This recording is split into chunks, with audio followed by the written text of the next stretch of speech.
good? Seem good? Yep. Please stand for the Pledge of Allegiance. I pledge allegiance to the flag of the United States of America and to the republic for which it stands, one nation, under God, indivisible, with liberty and justice for all. Please remain standing for a moment of silence for Mike Burdell, former custodian, and for Walter O'Malley Sr., the father of CHS teacher Walter O'Malley Jr.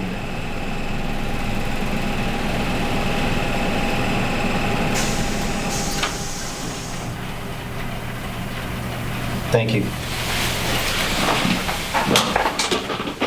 Good evening. This is the school committee meeting for Tuesday, October 10th. We've had an opportunity to review the bills, and I seek a motion to approve the bills at this time. So moved, Mr. Chairman. I'll second. Any discussion? All those in favor? Seek a motion to approve the minutes from the meeting of September 25th. I'll make that motion. I'll second. Mrs. O'Panis made a motion, Mr. Duval seconded. All those, any discussion? All those in favor? Unanimous? We have our student rep with us for the first time this year.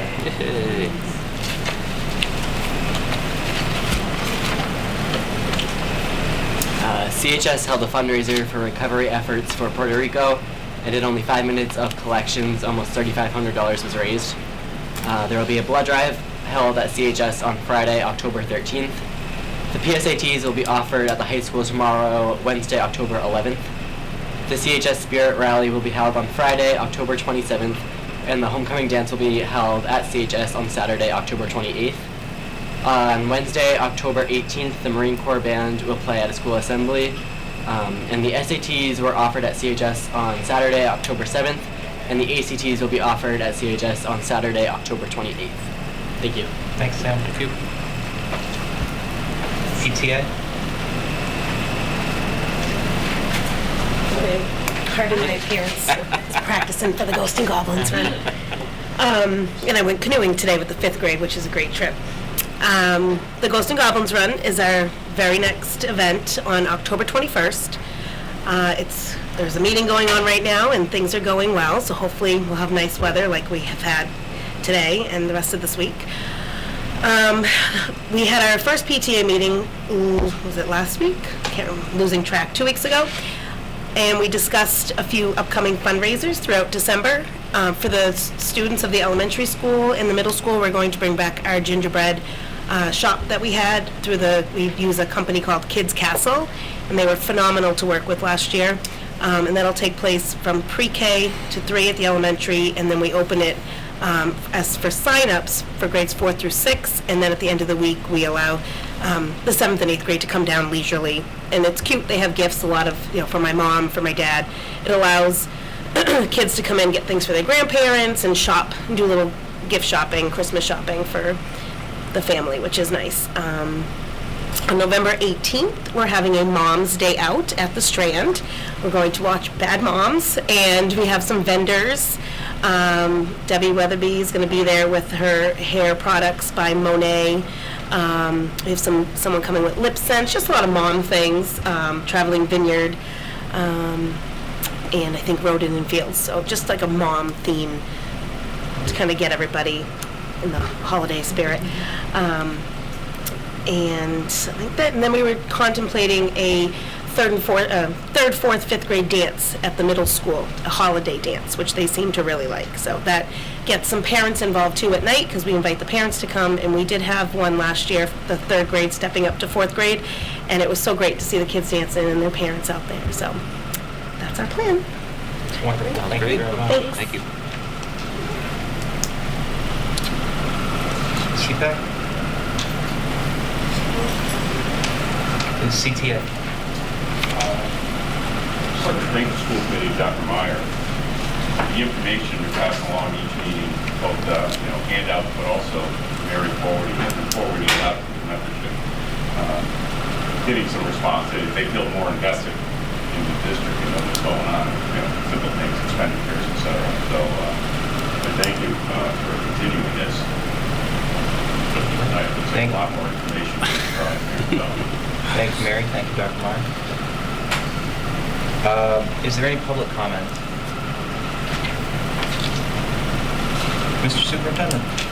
All right, thank you. So the first thing for tonight is you should have a green folder, and I know there were some copies of these available. In here is the report of entry findings. So just a little overview. The report of entry findings is kind of the next step in the entry plan. So you guys approved the entry plan a while back. I talked about specific data sources that we were going to look at and people we're going to talk to and those types of things. This is basically a summary of those findings. It's not solutions yet. This isn't, it's not over. This is just the next step along the way of sharing that. And even as we go through this, and I won't go through every page, obviously, but there are some things that, we don't have. I was hoping that we would have 2017 accountability data by now. We don't have that yet. That's planning on being released publicly next week on the 18th. So that'll be something we'll have to follow up on at our meeting on the 23rd. And there are also some, when we get to the end, there's some things we'll talk about that are some of the next steps that are things that maybe weren't covered in the original entry plan, that weren't really addressed in this report, but obviously are things that we, at this point, we know we need to follow up on. So the first, so I gave kind of an overview. I talked about the student achievement data, and there's not, I just tried to highlight some of the things that looked as either, places we're making progress or places that we might have been falling behind. Not necessarily falling behind, but not making the progress that we wanted. Tried to kind of summarize, look at the SAT scores. We looked at the advanced placement tests. Went through and did a summary on the English language learner, the annual measurable achievement objectives for those, to just sort of give us a snapshot of where we are, and it sort of the state's accountability. And a lot of this stuff, it's not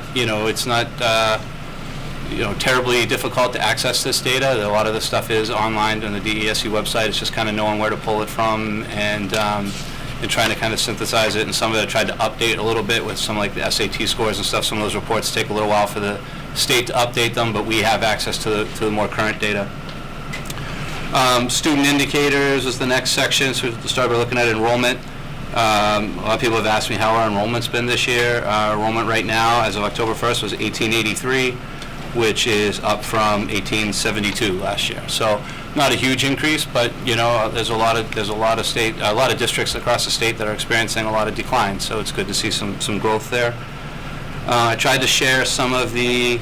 There is a school choice graph that I tried to share so you could look at that trend. I know that's something that's kind of something that we want to continue to work on. I would say that is one area in this report that I have highlighted as the next step when we get to the findings was I need to dig deeper into the school choice information. So as soon as we get our first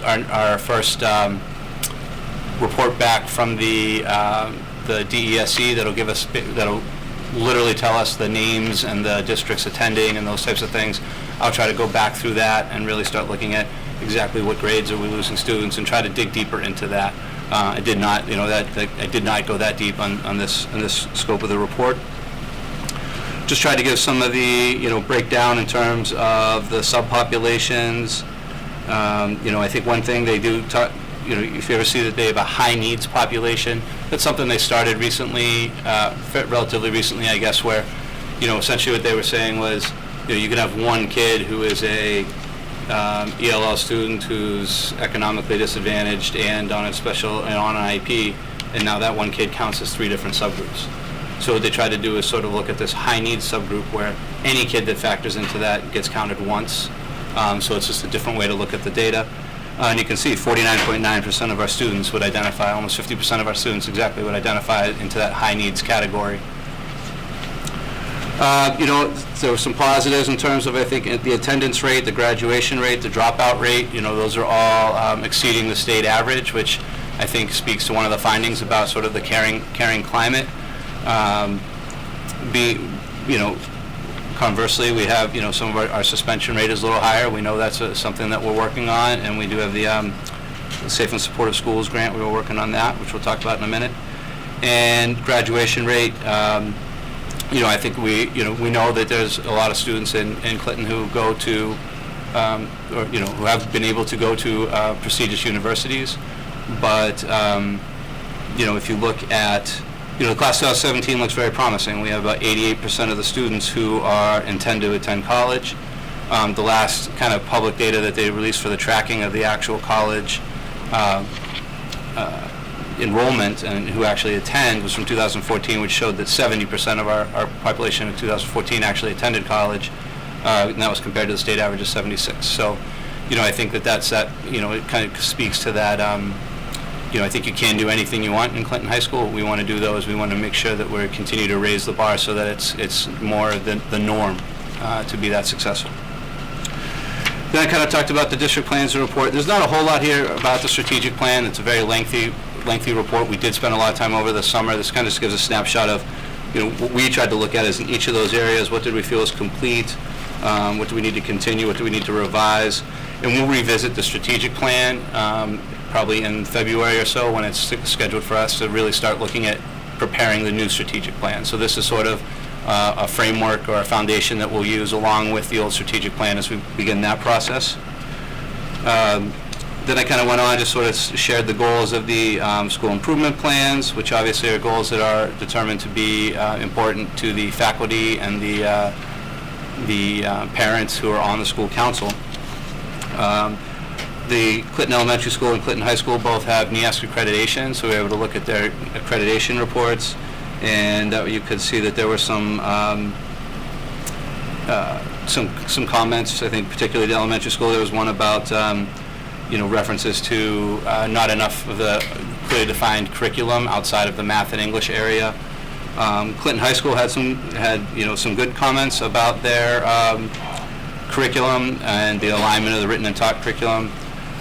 Also about the safe, positive, respectful, warm, caring, and supportive culture of the school, which I thought was a great commendation. But also still kind of looking at, tightening up the curriculum, making sure it's in a common format, looking at technology, those types of things. And then I talked a little bit about the Safe and Supportive School Grant and the areas that we had to write that. So last year they had the Safe and Supportive School Planning Grant, and this year we'll be moving forward with the Safe and Supportive School Implementation Grant. From there, I kind of went on the meetings with the school personnel. So this was a survey. The first part of there, a summary of the survey. There were 93 staff members who responded to the survey. We coded those responses to get themes as part of our administrative retreat over the summer. We looked at those themes and sort of did a SWOT analysis and looked at were they strengths, weaknesses, opportunities, or threats. So that sort of summarizes kind of the feedback we got from the staff based on the coded topics. And then there's another summary for strengths and areas of improvement, that these are basically recurring themes that came up through my individual meetings with many of people in this room. So the meetings with the school committee, the meetings with the association leadership, the administrators. Then I had the meetings with town officials and community members. I tried to kind of capture their strengths and areas for improvement, and that was really meeting with the town administrator. I attended the Board of Selectmen meeting, met with a few members of the Finance Committee individually who came down, the Chief of Police, Fire Chief, DPW. Just tried to kind of highlight some of the themes that came up in those conversations as well. Then the last part there, we had the parent-student input. I was able to meet with focus groups at each of the high schools in the spring, each of the schools in the spring, to meet with the students there, and try to kind of capture a sense of what I got from them. That was the end of last year, before the school year was out. And then we did the parent, guardian, community member survey over the summer that we closed the end of September. There were 73 responses to that survey. I shared with you a couple tables that have the coded themes from those responses. Additionally, there's sort of another layer of some discussion topics that came up through the focus groups. We held 2 focus groups. One was on a Wednesday night. I think it had 5 people attend, and one was on a Friday morning. I think we had 4 or 5 attend on that one as well.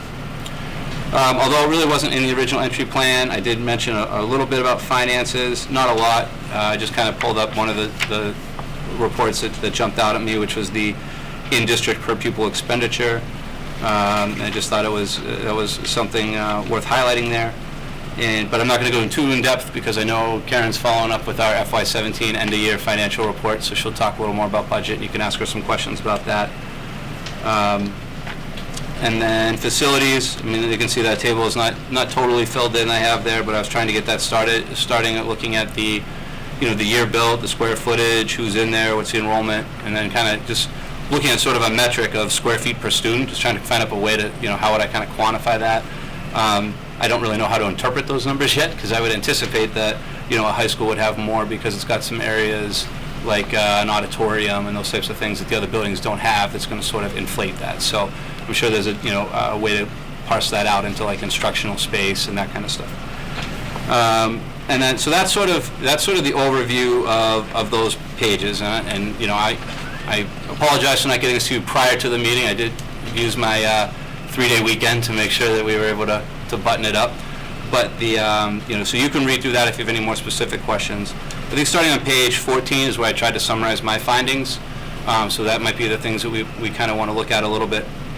What I tried to do for each of the findings was sort of cite some supporting evidence. So if there's a finding and I reference something there, you basically should be able to go back into this report and find where that was listed as one of the emerging themes or one of the commendations or recommendations. So I tried to link those to evidence, and for some of them, for the recommendations, put maybe some of the next action steps or follow-up.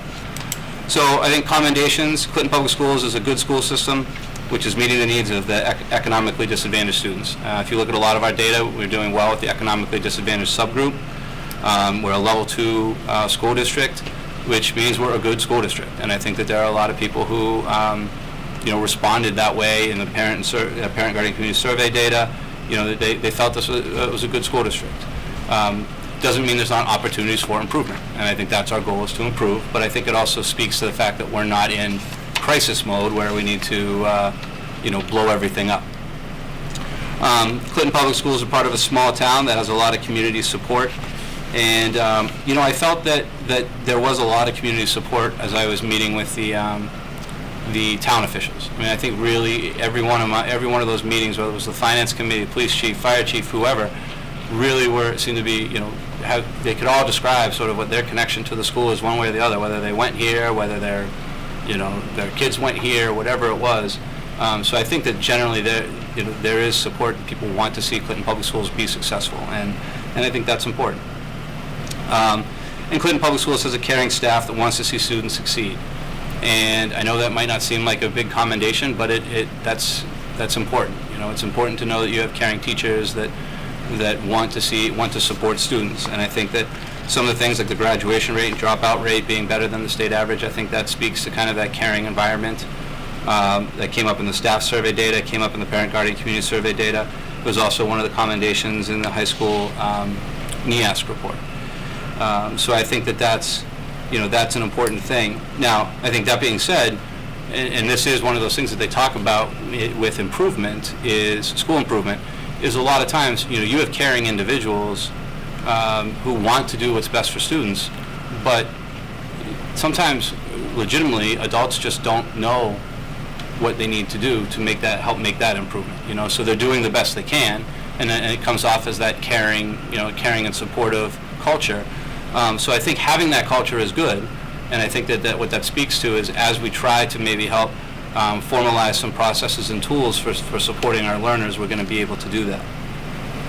So some of the findings for improvement, one of the first ones I think that jumped out was English language learner populations not making enough progress under our current system. So, I think that's something that's key. I mean, that's one of the fundamental things about the the accountability system, is it really you're looking at your entire student body, and I think that we need to make sure all our subgroups are making progress. There's a few subgroups that actually had declined if you look at their 2016 achievement level. There are annual measurable achievement outcomes that you're measured on for your ELL student population, and one of them, which was PPI progress, basically how they're doing on the MCAS test, has the data on the website on the DSUSA goes back to 2013 for that, and we've never met that objective. And I do think if you look down, although and this, I don't want to dwell on this one because I think it's when you look at it, it's relatively small numbers, but if you look at although our dropout data was, way better than the state, I think our dropout rate was 1.4. Our Hispanic Latino dropout percentage is 4%, where our white student percentage is 0.4. So just making sure that we're, and like I said, that's a very small number of students when you really look at it, and it can fluctuate from year to year, but it's just something that when you look at the report, it kind of jumped out at you as a decline there. So next steps for that one, I feel like we need to review the current system for delivering ELL instruction, and examine the administrative responsibility for ELL students. I talked to Blanca Brusso, who's our ELL department chair, and I talked to the administrative team about it during the summer retreat. Really, you're talking about a population when you're looking at, our English language learners are 7% of our population, and we don't really have.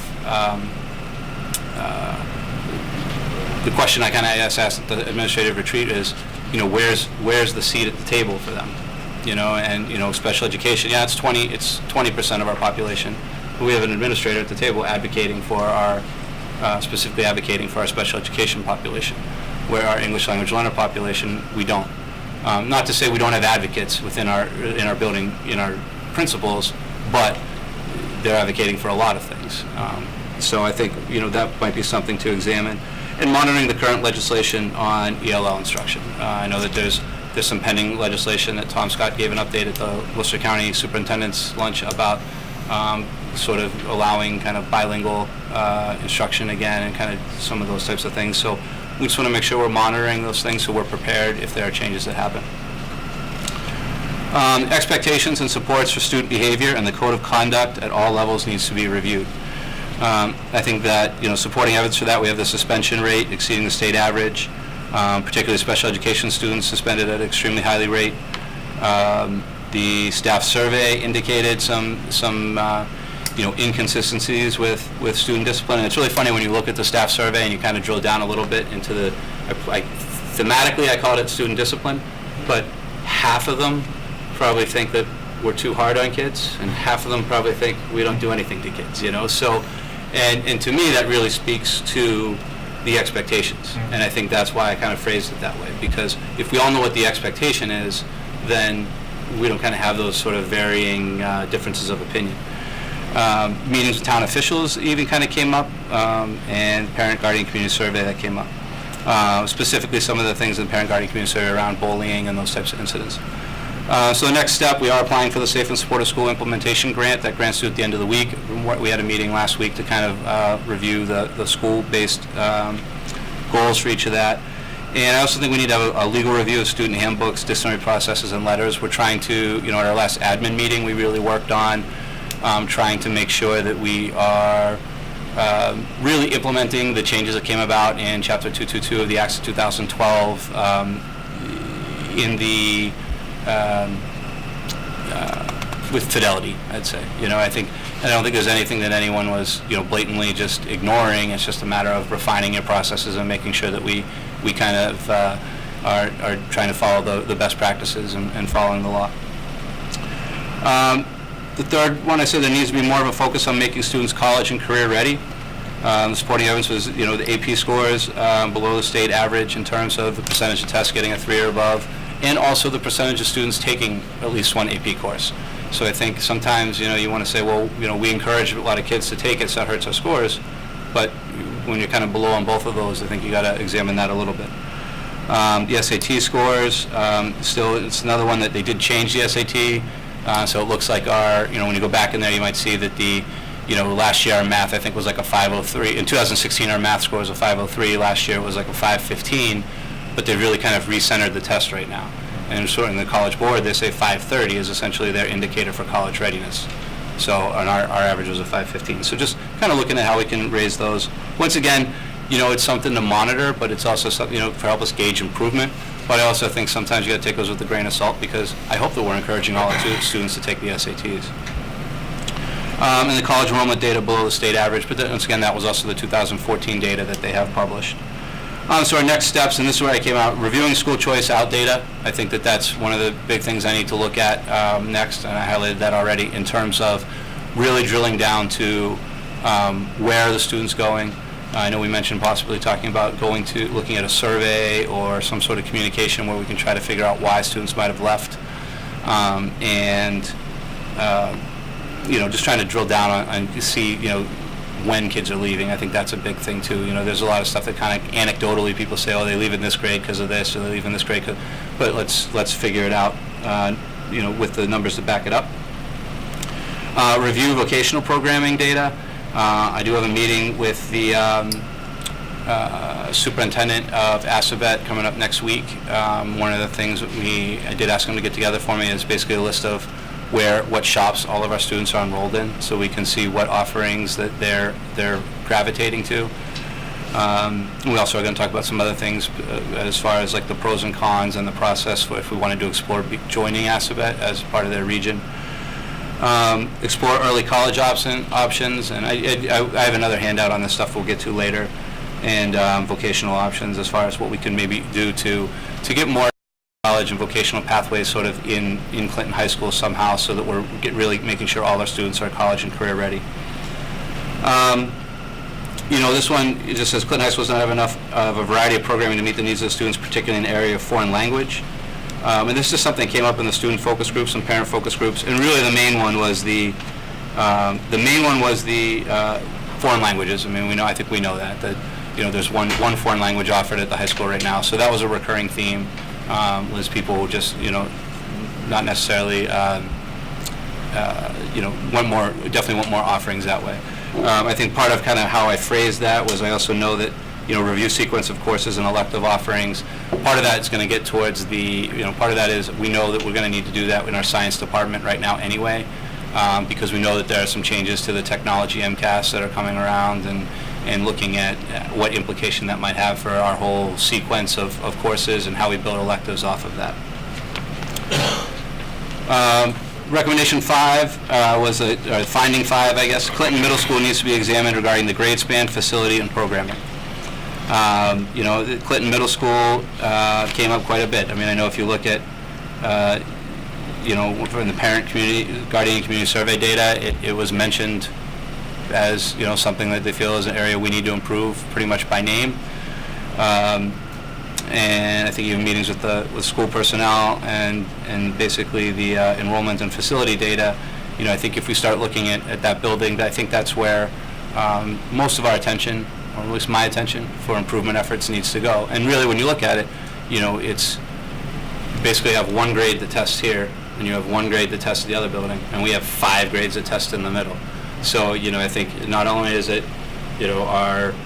our oldest facility, our largest facility, but it also is assessed at every grade. So I think there's I think that's really where, for us to make improvement as a district, that's an area we really need to focus.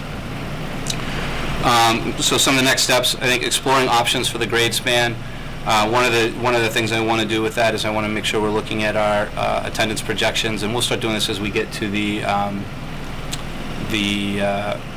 budget season, and we start talking about preparing for next year, but really looking at what that projects up. And there is a possibility, we've talked about it, of exploring like could the various possibilities we've discussed as administrators, like is there potential that the 4th grade could go back to elementary school if that's something we felt we could project out 3 or 4 years and feel we could do that sustainably for a while. Is there potential, other option would be to maybe look at the 8th grade coming up here. A third option might be to look at within that school itself, do we look at almost splitting it so it's 2 schools kind of housed in one building, almost like an upper elementary and more like a junior high, and really try to just separate them so we can try to focus on the developmental needs of each group. So there's a couple different things that I think that as we start working on next year's budget, we're going to want to explore those options, and I'll certainly run them by you so we can look at that. And exploring options to make the programming for each grade development appropriate. And I think that goes back to that idea of either splitting it. One of the things that surprised me that came up in both focus groups was the fact that people were asking about the playground, not the elementary school playground. They were asking, why is there no playground at the middle school? You have 4th graders that are going to that middle school, and now they don't even have any. They have basketball courts, they get recess, but there's not really like a play structure for them. So I think that even kind of speaks to that idea of, if we were to try to focus it more of maybe, think of it really as two schools, like an upper elementary and a junior high, we might be able to move forward with some changes that might help us make sure that that school within the school is able to really meet the developmental needs of those students. Clinton Elementary curriculum does not appear to adequately address all standards. I'd say the key to that means all standards in terms of all content areas.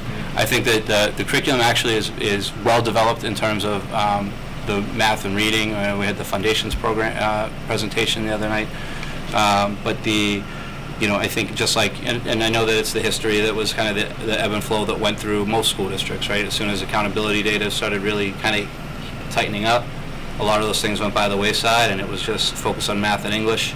And I think now, we're trying to come back and realize, no, let's look at this more thematically, and how can we actually, just because I want to cover science or history topics doesn't mean I'm not really teaching reading at the same time.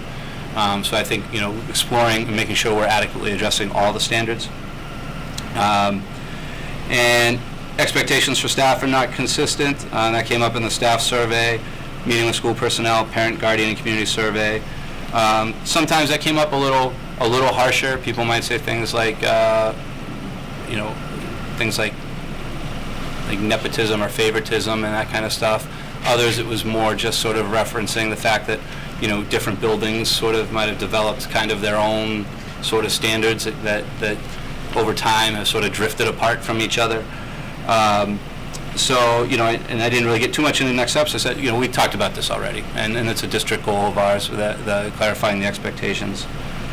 Does not appear to be sufficient after-school programming for students.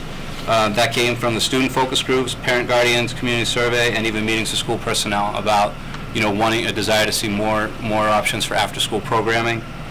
I think the next step would be to look at trying to determine those after-school programming needs. I don't know if that might be, as simple as a survey to parents or students to kind of see what it is they're looking for, what kind of time span are they looking for, because I think that's important too. We can say, well, we have an after-school offering that goes from, 3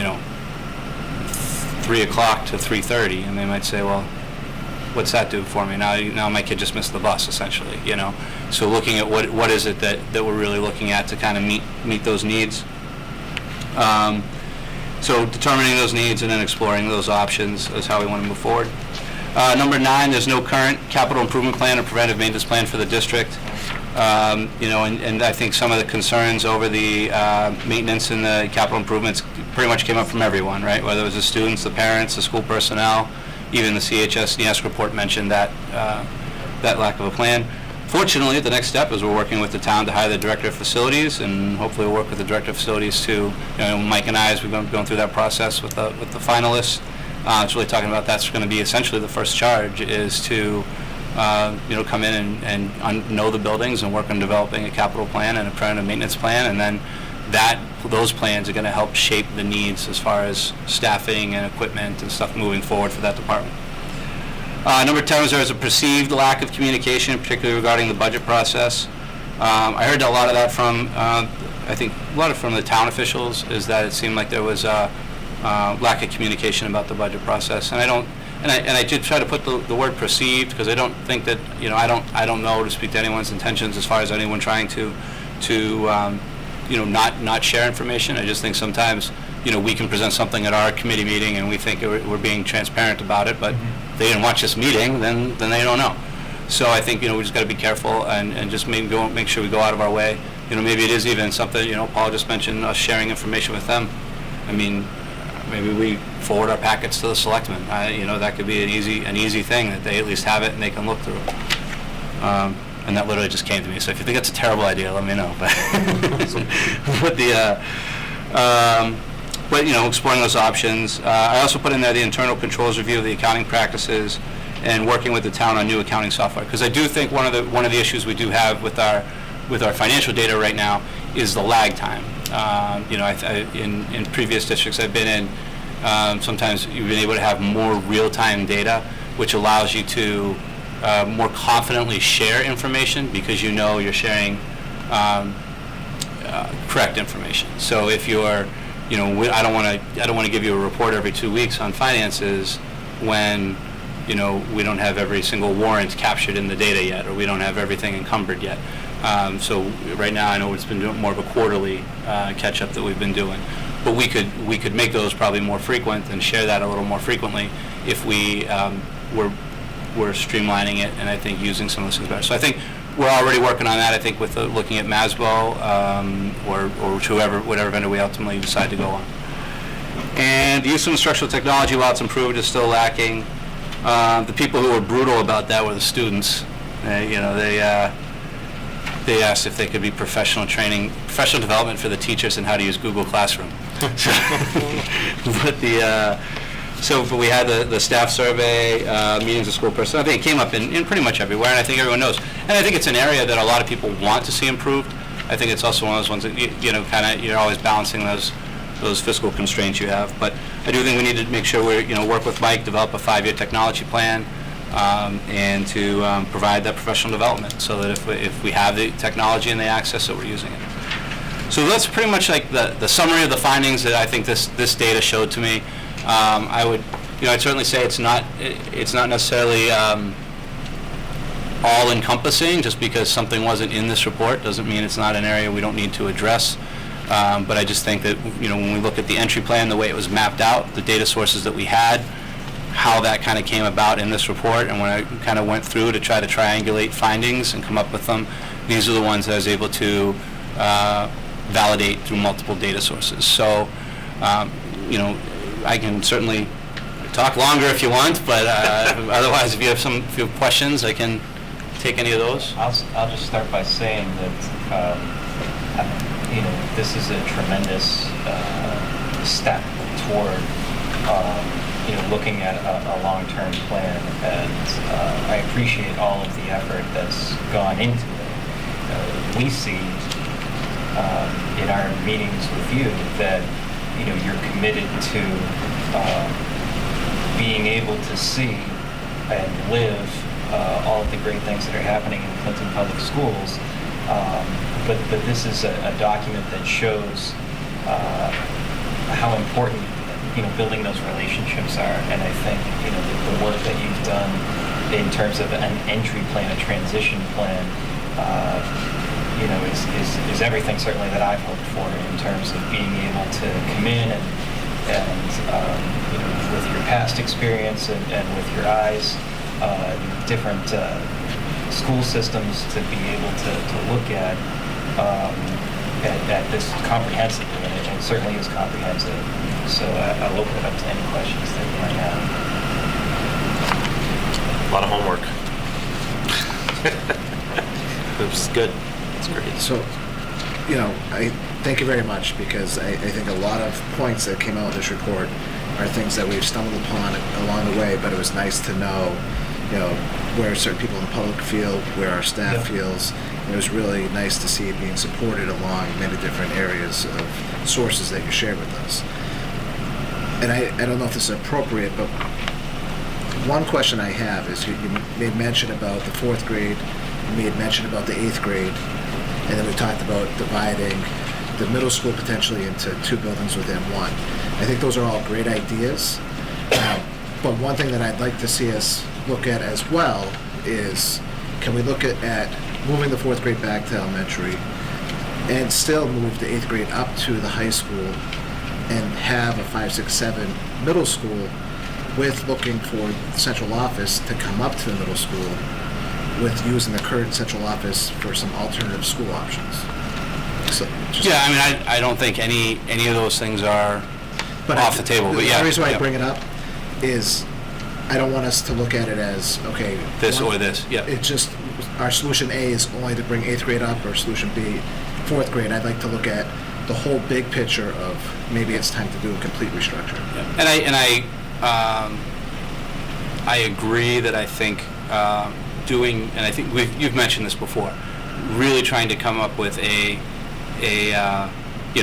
was like a baby step in looking at space, right? I gave you the enrollment and square footage per kid, but it's really trying to look at what,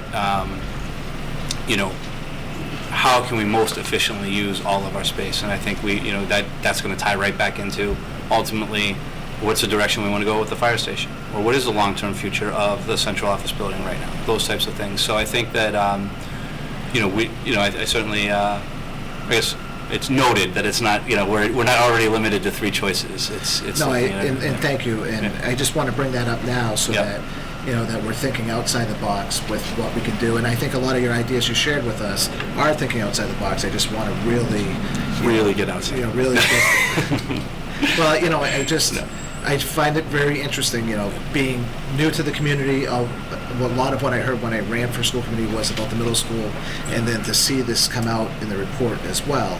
And I don't have all the answers, and I know that we talked about, it's going to take time, but there's a problem that we have to look at working on. No, I do think, I think my experience from being in other school districts is I think that pretty much no matter where you go, middle school is just the most challenging age group. I just think that, just where students are in their growth at that time, it's a challenging mix. And I think that, one thing that I look at and I say, we're making that sort of almost like the longest stretch of their career right now. So if there's a way to improve that or look to do it a little differently, then I think that those are all things that are certainly, valid solutions. Because I didn't think of it till you said it tonight, that 90% of the standardized assessments are taking place over there. So, that's a big impact on any school. Yep. Yeah, testing season over there is, It's all- it's every day for months, Right. Anything else? All right, so just the next step would be, I'll probably bring these findings back, work with the, the administrative team for us to kind of digest them, and from here, we'll start shaping those into some strategic objectives that we will hope to sort of guide some of our improvement efforts as we start developing next year's budget. So the timeline would be hopefully in December, I think we have it on the calendar, would be the next time that I would be here trying to present some strategic objectives for us moving forward as we're really at that point crafting the FY19 budget. Thank you. Thank you.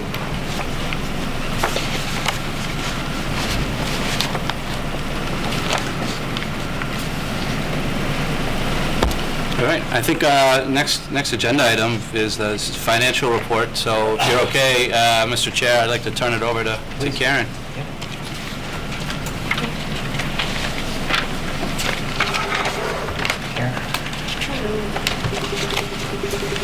So I'm gonna just try to go quickly over the general fund, and then if you do have some questions, then I certainly can answer them.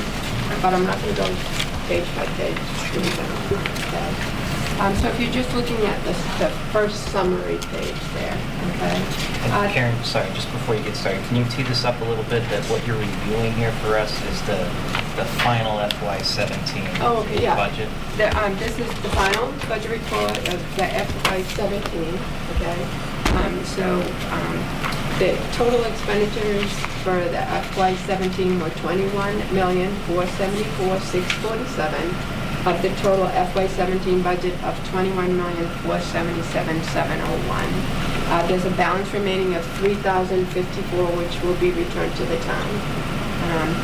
The total expenditures are very similar to last year with regard to the percentage spread. All 3 schools were close to even in the percentage of the allocation.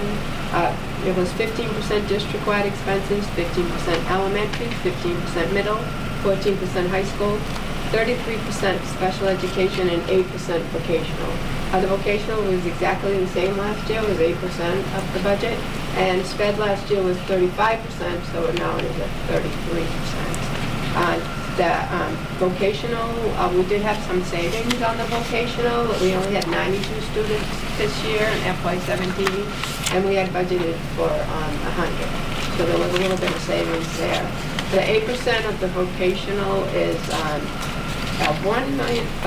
$1,510,640 for the tuition to ASPET and $128,518 for the transportation. Salaries, again, the split between salaries and expenses for this budget was very similar to last year. It was 66% for the salaries, 34% for the expenses. Last year it was 65-35 split. If I go through each category, I'm just going to go through the summary of the main categories here rather than each one. The district leadership and administration was under by $15,747. That was mostly due to, we had allocated some money for the superintendent search because we had thought we might go outside, but we did not have an outside agency, so we saved about $10,000 there. There was also a little bit of savings there with the part-time clerk works less hours than anticipated, and we had some grant funds that came up for some of the salaries in the accounting area. The 2000 instructional services area, that was under by $169,936. In this area, they did very well in hiring their new staff. There was a lot of retirees that were at the very top of the salary scale, and they hired some really nice newer teachers and middle experienced teachers. Do you have a question? Would you prefer we save the questions until after we're finished, or No, come in? doesn't matter to me. So, I think it was one of us brought up last year, sort of raising that cap in terms of what we were looking for a new teacher, that to be reflective of typically what we bring someone in at, so that we didn't under budget for it. Yes. Is that a function of this, do you think, or? Yes, what had happened is, in the past, they were budgeting for the teachers that were retiring for, like, in the bachelor's area. Step 1 year. Yeah, it was very low, and it was causing you problems, and you always had to cut into your school choice money, but those school choice monies aren't as abundant as they were before. So we decided when we were doing budgeting, we were keeping the retirees in there at the amount of money that they were earning. We did cut some of them when we were getting down to the nitty-gritty of the final budget. We had cut some of the categories down by like 10,000 in some of the areas, but the majority, we kept them at a fairly good amount so that the principals had the capability of, deciding what candidate they thought was the best. But they did very well there. They got a lot of, not all of them, but they got a lot of teachers that were new teachers or middle-of-the-road teachers. The other area in that, which they brought in a Harvard special ed student, which we got some revenue from Harvard for, and that was $81,302, and I was able to allocate that $81,302 in that area. Okay, so I used some of that money against a teacher, and one-to-one IA, and some of the therapists, the outside contracted services. So it's a little deceiving, not 169, because half of that was revenue that we got in that we did not expect. We go to the instructional. I did want to say one thing on the instructional services. Some of the things that we were able to get this year, thanks to the general fund and to the textbooks and technology article. We were able to buy textbooks, selected Chromebooks, and parts. We got a new elliptical for the gym. We serviced the microscopes. We repaired a lot of musical equipment. We had the virtual high school. We had instructional technology and software. We had Explore Learning, Learning A to Z, Second Nature Learning, IXL Learning, Brain Pop, ProQuest, eSped. So there's a lot of really nice purchases this year. When I go into 3,000, which is other school services and other instructional services, that includes health and services, transportation, athletics, and student activities. Here, we had a little difficulty in the sped transportation. That was over budget. That was the biggest problem in this area. We're going to be really looking at that this year. I already discussed with Dr. Meyer about looking at that hopefully this month. And also we have that new special education van which is coming in. It's on order, and hopefully that will start to help us in this area, because this is a trouble area with special education transportation. The 4,000 series, operation and maintenance of plants. This was another area that had some difficulty in. We're over budget by $53,523. The maintenance of buildings and the equipment, as you know, some of your buildings are older and they're requiring more maintenance. And this was on top of, we did use rental of facilities money. So between that and the special education, those are the two problem areas, but luckily you had some other areas which helped you out so that you were not going over budget. Karen, didn't you already identify that years past as being under budgeted and like, It was so, under budgeted. What they like have- it was even worse before? It was worse Right. before. What they have been doing is when they are doing the budgeting, they're taking money out of repairs and maintenance and hope that they can use the rental of facilities money. Right. So that has been an area in the past that they've been, cutting down on it and then hoping that the rental of facilities money will cover it all. Right. So it is an area that when you're doing the budgeting, you may want to look at. Those two areas, in my opinion, are the biggest areas that you really need to look at when you're budgeting. The utilities, you did fabulously this year. Oh, maybe it's utilities I'm thinking of that.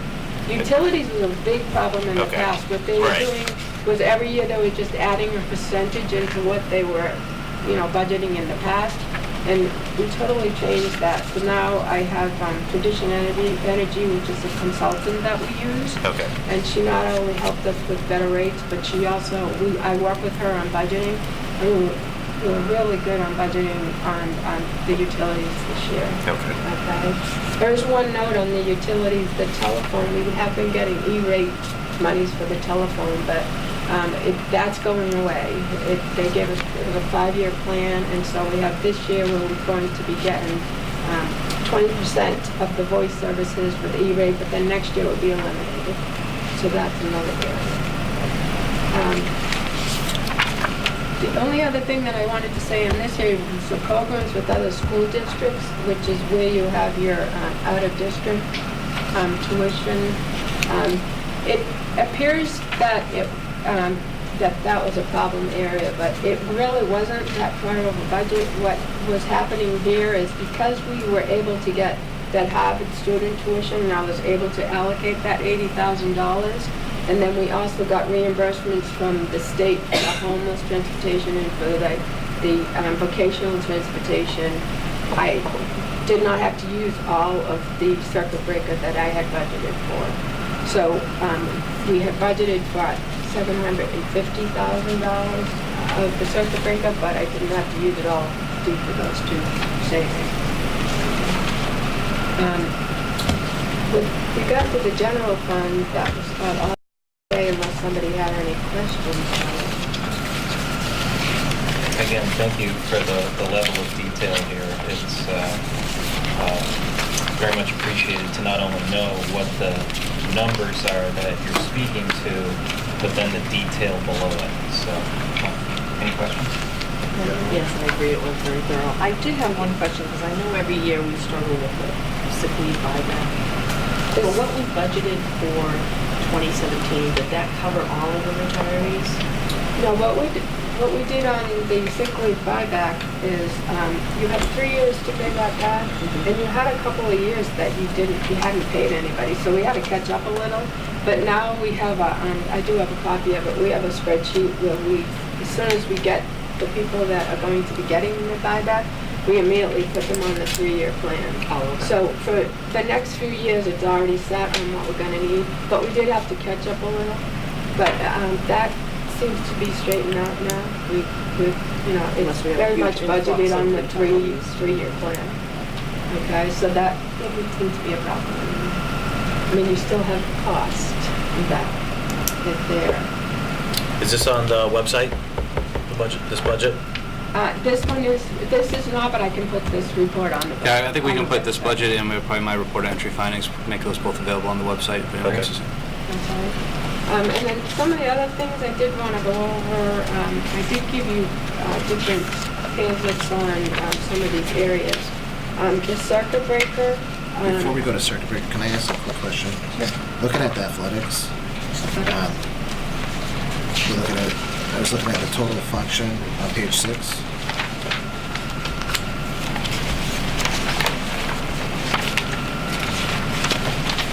Athletics, okay. And then I was just looking at, we went over almost 8,700 there. I just didn't know if there was an explanation why. With the athletics, we have the revolving, and then we have the general fund, and we have the revolving. And again, what we've been doing is using as much as we can in the general fund and then go to the revolving, because there's never, the balance in the revolving fund for athletics is never high. So what's happening is it's been pretty much being depleted so that you don't have anything to fall back on in that revolving fund. So your athletic budget in the past was very low, and we've been trying to increase it each year. So historically, we've been Under going over. budgeting for the athletics, again. That, and what we did this year is we did have like a percentage of general fund and a percentage of revolving we were trying to get to. But again, when we got down to the final budget, there's always some of that is put back into the revolving, and so. And the only thing that caught my eye is that, we were doing better as far as participation, and we were doing better as far as the actual expense of insurance. So when I saw the higher number there, I just wasn't understanding why, but so we have been under budgeting. Well, yeah, you've never had a real high budget in athletics. That was one of the areas that they used to always, a lot of times cut when they were cutting the budget. And we've been trying to improve on the athletic budget. So even though we started in 2016 at 232, now we're at 238, we're still, then up to 247, we're still off. 47, and then your revolving account on your athletics is never real high. You don't never end the year with like huge amount of money in the revolving. I mean, last year it was really short. Well, I think part of that too is probably the gate receipts, which are probably very hard to predict given weather or scheduling or what have you. So for good weather on Thanksgiving. Let's hope. So I think if we're going to put that online, could we just put a note in there? Because for me, that was helpful to know that historically we've under budgeted in that area. Yeah. I mean, you could word it however you want. I found that to be very helpful to know that we're just trying to get a handle on it, but we're still working towards that. Yes. There was a couple of areas that we've been improving on, like remember with technology, we never even had a technology right. budget, and we've improved on that.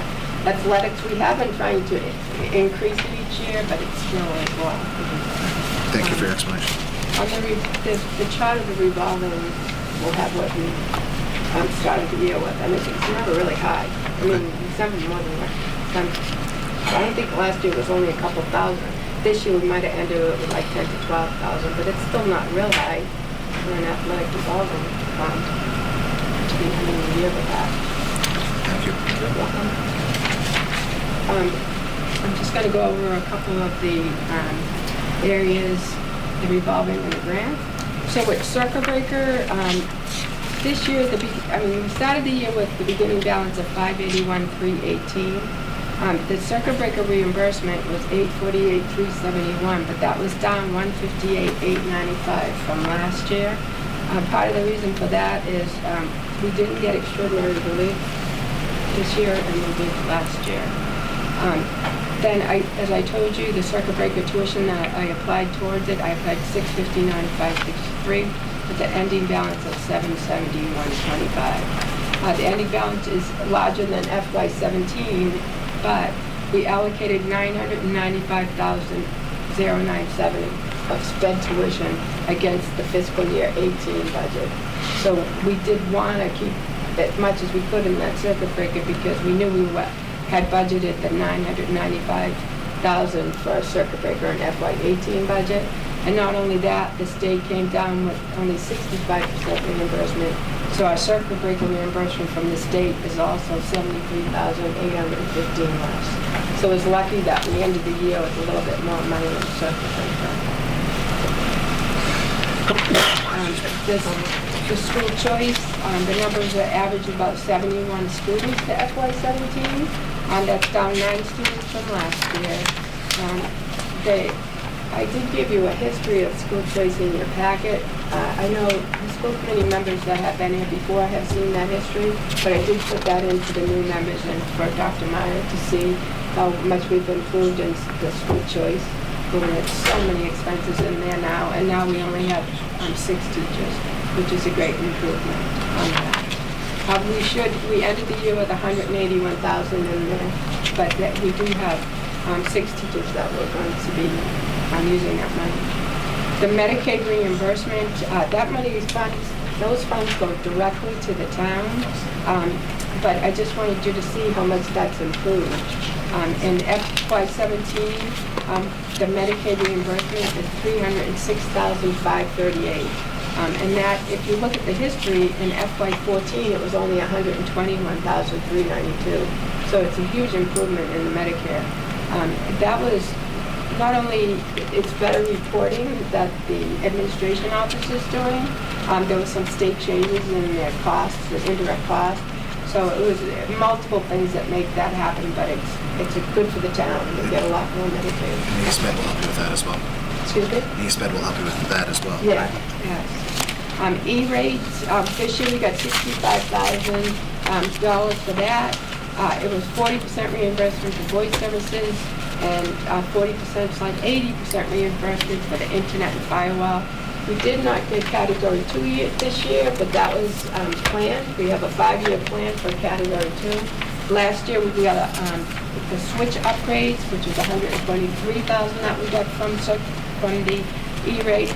And we are going to be using some of those Category 2 budget funds this year in FY18 for wireless access devices, which you'd have to talk to the technology director on what exactly that is, because I'm not a tech person. On grants, in FY17, we were lucky enough to receive over $1 million in grants.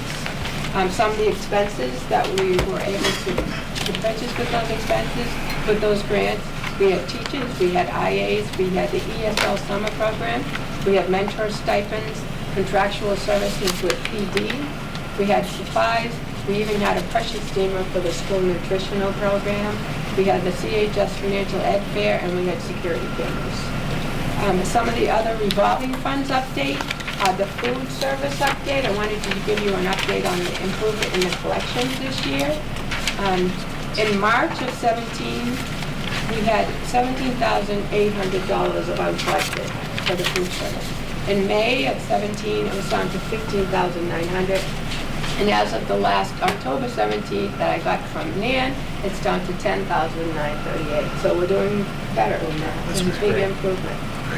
There's also been a big improvement with the preschool and daycare, that those receivables are working wonderfully. And the money that we have in the daycare and preschool, we're going to be able to get that part-time new preschool daycare administrator position, which I think they just hired that person today, who'll be working with Annette. And the daycare monies have also allowed us to do a lot of improvements at the middle school and the elementary school. We got picnic tables, we got supplies, we got bark mulch, we got a TV, we got stand, we got DVD players. And it was great improvement with the daycare. We're also going to be using some of that money for the new playground, monies that the insurance will not cover. It's going to be some of that money will be coming out of daycare and preschool. In rental of facilities, we used over $50,000 of the rental of facilities monies this year. That was on top of the general fund. Some of the things that we did with that money was we had electrical upgrades at the middle school and high school. We replaced the high school auditorium stage curtain. We painted the central office, cleaned carpets. We had new entrance rugs at the central office. We got a new HVAC system at the central office, and we got a new high school gym sound system. So that money's got to good use. For FY18, there's a balance in there, but we're going to be using some of the things that we're going to be using that money for is Dr. Meyer is looking into security cameras at the elementary school, the playground, and they've already painted the middle school walls. The textbook and technology article was $60,000.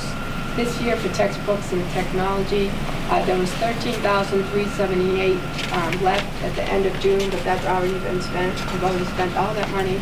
That was the remainder of that was spent in July for the elementary school textbook. The telephone article of $85,000. The district got all new telephones. Most of the work was done in the summer. There's a little bit of money left in that. but we may be using that in the future for some, if we have a maintenance for the telephones or something, so holding on to a little bit of that money. We also have the long jump fence article, which was 25,000. 9,216 of that has been spent. They recently did the repairs at the elementary school on that fence, and Dr. Meyer is working on some more repairs on that. And the final thing that I have is on FY18, we are going to have $100,000 for the textbooks and technology article. We have the $50,000 for the central office doors replacement, and we also have the $50,000 for the middle school walls. Does anybody have any Thank you, Karen. Questions? Again, thank you very much. Thank you, very thorough. I know Karen spends a lot of time working with the town accountant office to make sure that our numbers are in sync and we can get our end of year reports in and that kind of stuff. So, thank you. Thank you. All right. Hopefully, a couple quicker things here. The next item under my report was the 18 challenge.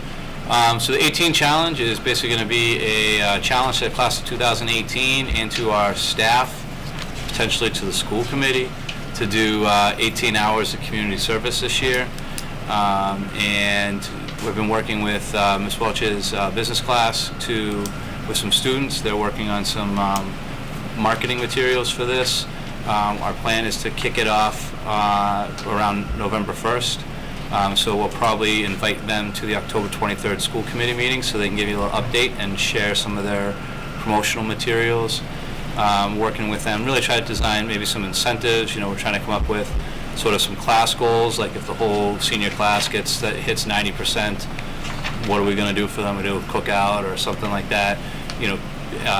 Is anyone who hits the 18 challenge, maybe they get entered into a raffle for a certain type of Chromebook or something like that. So we're working on some things like that to try to make sure that it's something that they'll engage in.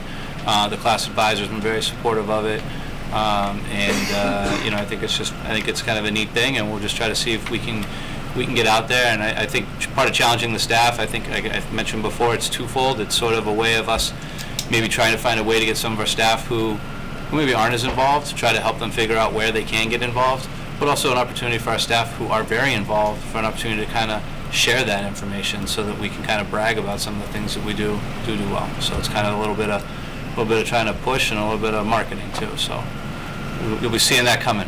Outstanding. And I would suggest to us to start thinking about how we can commit our 18 hours. And it's 18 hours individually, not collectively. Yeah.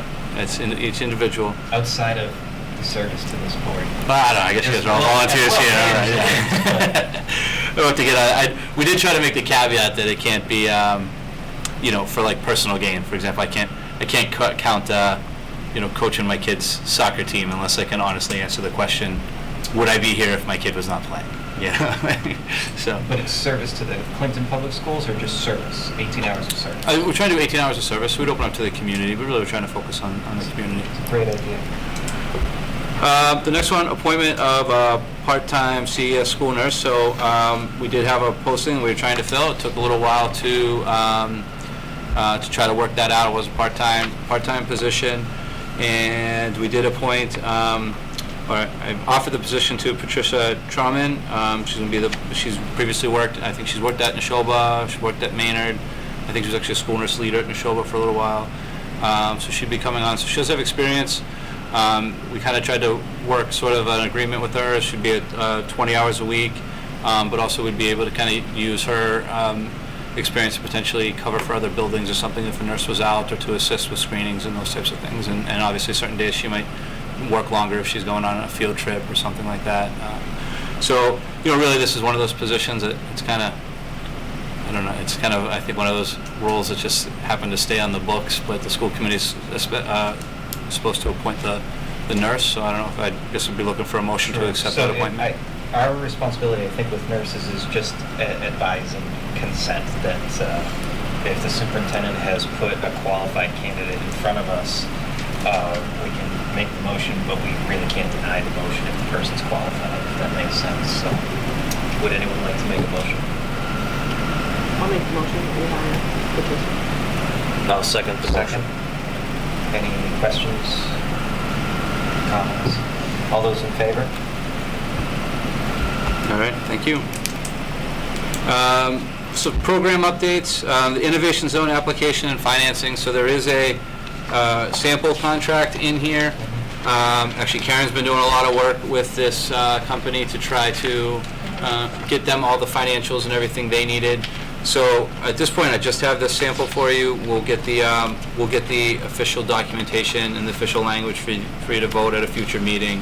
I was hoping we could actually get that final stuff from them, but I know we've been going back and forth with them, making sure they had all the information to approve us for the financing. So, but there is this, I'm sure this sample agreement is going to be 99% of what ours will look like ultimately. So at least I wanted to share it with you.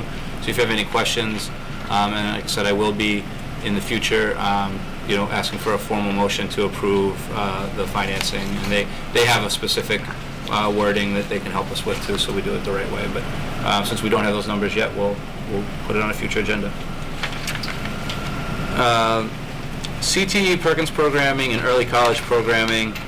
I kind of discussed this. I kind of gave you this little handout here with my Venn diagram, and we had a meeting at the high school last week to kind of talk about this. We had the guidance counselors and special education director and principal, and we were just sort of talking a lot about this, and it's really talking about, we've been meeting with other colleges and hearing about some of the things that Mount Wachusett is already working on with Leominster and Fitchburg, some of the things Quincy is already doing with some other school districts, and trying to figure out how we can make this work for us. So, one of the things is, the community colleges offer a lot of courses that can lead to an industry recognized credential, sort of like a CNA or some sort of thing like that. And sometimes those can be incorporated into your vocational programs as sort of part of the industry recognized credential that you're going to help those students earn as part of your Chapter 74 programming. Additionally, early college kind of focuses more on this block of what's called mass transferable credits. So it's like you take English 101 in a mass transferable credit, and even if it doesn't, regardless of where it's from, if it's from Quincy or it's from Mount Wachusett, that's going to be accepted as credit at any state university in Massachusetts. So you sort of have these two different kind of entry points maybe, but they can maybe share some of these career-focused credential college courses that might lead to these certifications. So that way, the goal is if your goal is to immediately enter the workforce after high school, maybe you can participate in vocational programming geared towards early childhood education and end up actually taking a couple courses that we offer and leaving with a EEC recognized credential. If you're considering being a teacher and you think you want to go to Fitchburg State to become a teacher, you might access it from the early college pathway where you're getting these mass transferable credits, but you still might want to take these certification courses about early childhood education so that you're strengthening your college resume, you're building your own background, and now you can still access those.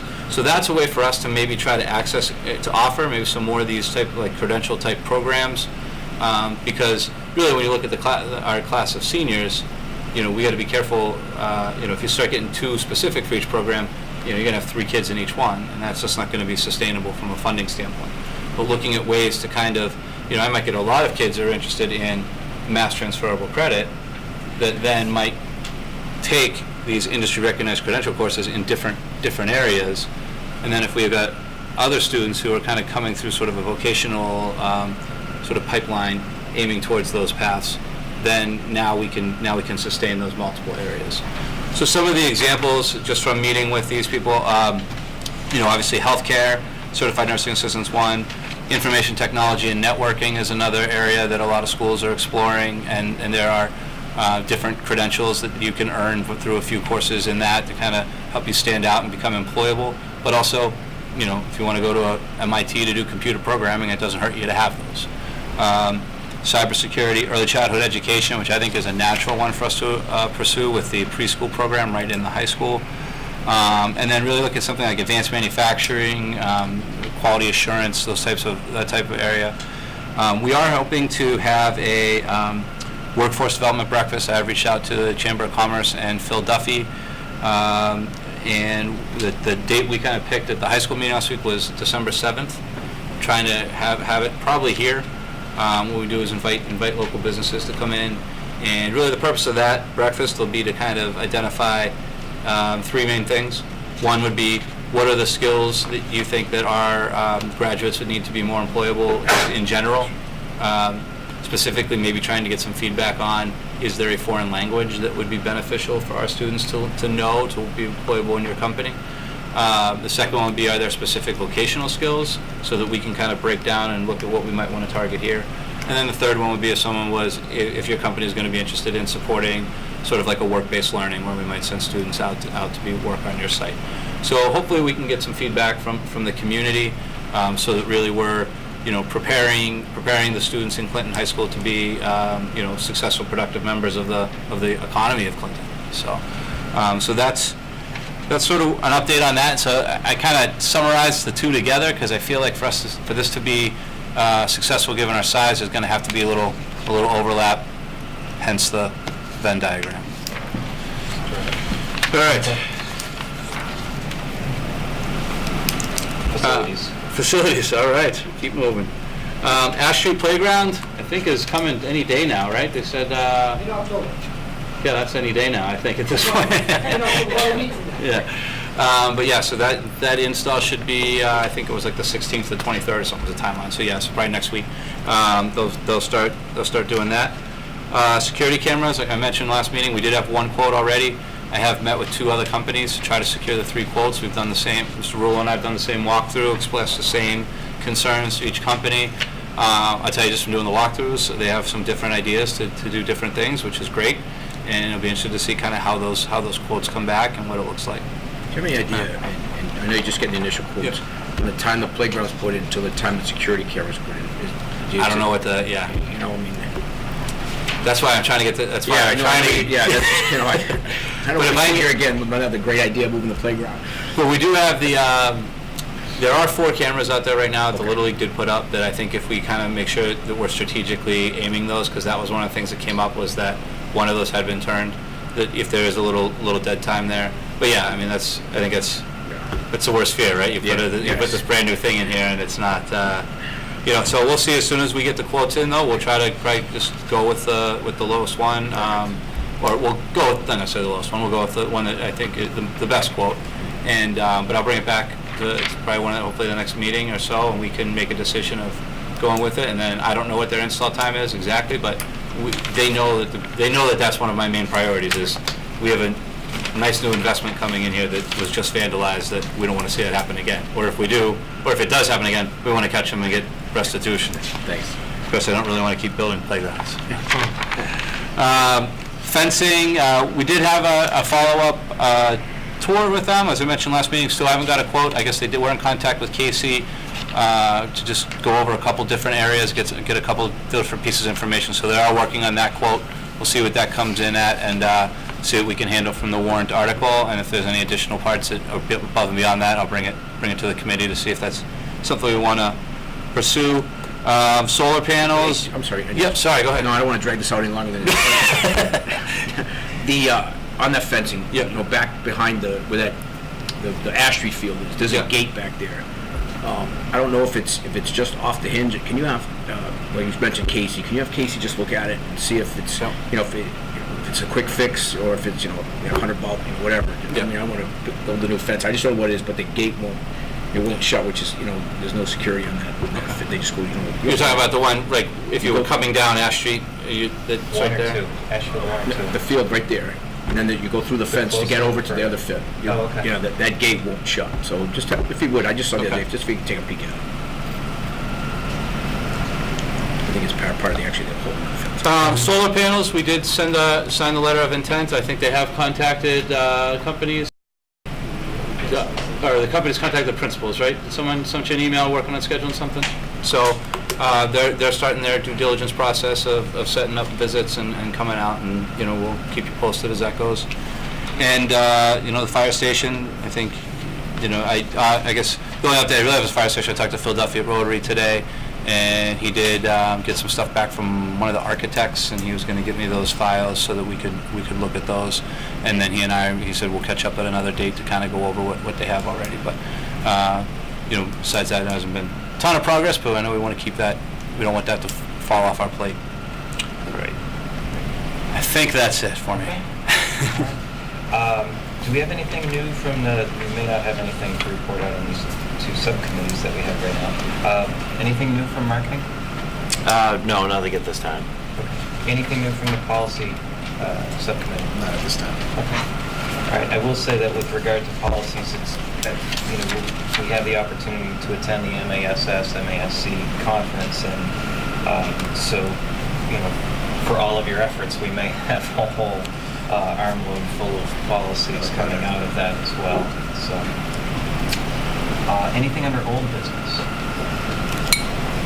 Anything under new business? Just under new business, quickly, I'd just like to, over the weekend, I just kind of got bombarded with complaints about a incident at a soccer game last Thursday.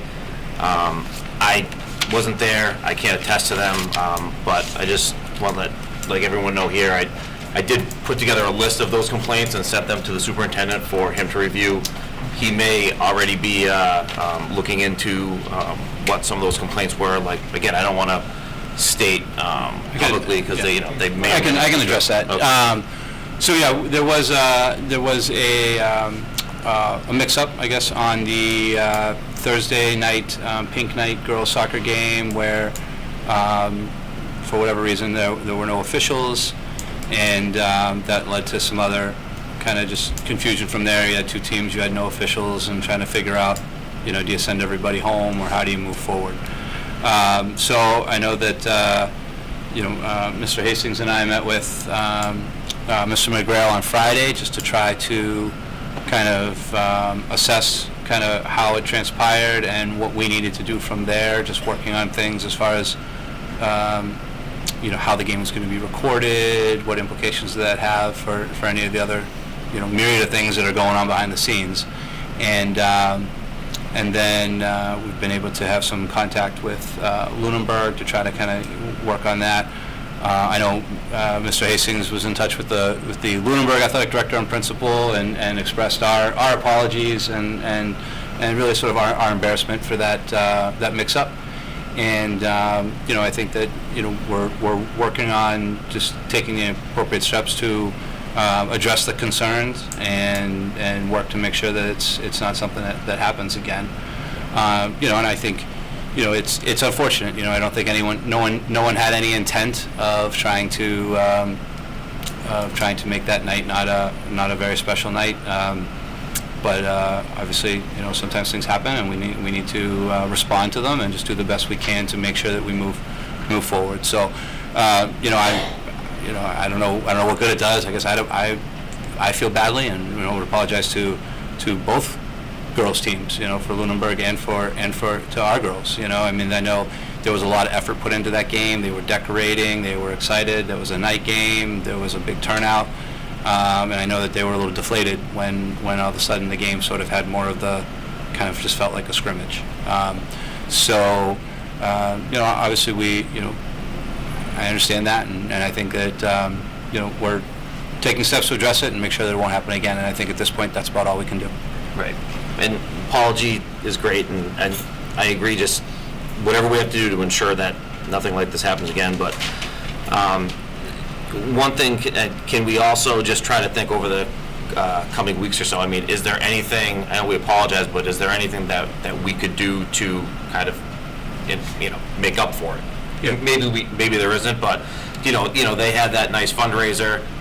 We kind of took the wind out of the sails a little bit. Like, maybe we could work with that group to do another fundraiser to try to kind of like make up for that. Just if you could just try to think of some ways, and I don't know if there's anything we can do with Lunenburg to try to, concessions that we can make or anything. I don't know. We right now we're scheduled to close our season at Lunenburg.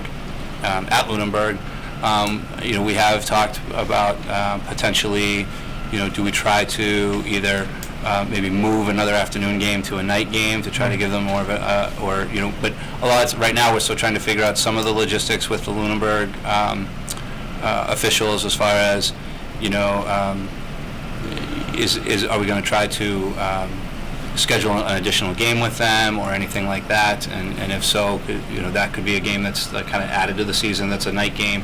But, you know, none of that stuff is, you know, there's a lot of variables that go into that kind of stuff. You know, adding a game this type of season, you got to figure out, can we find a date? Can we find officials? Can we do all that kind of stuff? So, so I think the point is well taken, that it's sort of that, you know, the girls, they were excited. They did, you know, it was a mistake on the part of grown-ups, and if there's a way for us to try to make it right, then that would be something we'd certainly be open to.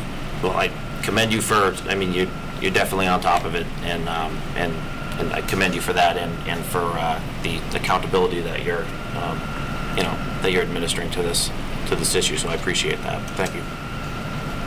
Joe, just and just I guess to hope to end on a positive note, I probably should have gone before you, but I did attend the field hockey event about 10 days ago, I think it was, for Casey O'Malley, and I knew Casey, and I know it was put together by the high school, but I mean, there were girls out there that probably, you know, didn't know Casey at all, but the event was incredible. I don't fully understand field hockey. My daughter played it. I still can't wrap my head around it, but it was an awesome event, and I know from yourself, Steve, and Mr. Hastings, and you know, everyone that put that together, the girls field hockey coaches, and the event, it was amazing, and I appreciate it. It was, you know, I know her family did. I know her brothers and her dad, so I know the family appreciated it. Yeah, that was a great atmosphere. I was able to sneak over that for a little while, and a little bit. And explain the game to me, I'd appreciate it. I still think anytime I still think they blow a whistle for something that looks like too athletic of a play. I think that's an actual foul. You see a great shot, and you're like, wow, that was awesome, and it's like, yep. Maybe we could have like a class on that. Just another testament to the tremendous spirit it was pretty amazing. that exists here, and in this case, supporting mesothelioma, and it just. Thank you for everyone that was involved in that. Thanks for bringing it up. It was pretty amazing. Anything else? We will now enter into executive session under Chapter 30A, Section 21 of Mass General Law, the Open Meeting Law. The committee will enter into executive session to discuss non-union contracts and negotiations, and the committee will not reconvene. It requires a roll call vote. Brenda Bailey, aye. Mike Baxter, aye. Bill Bates, aye. Ed DeVault, aye. We are in executive session.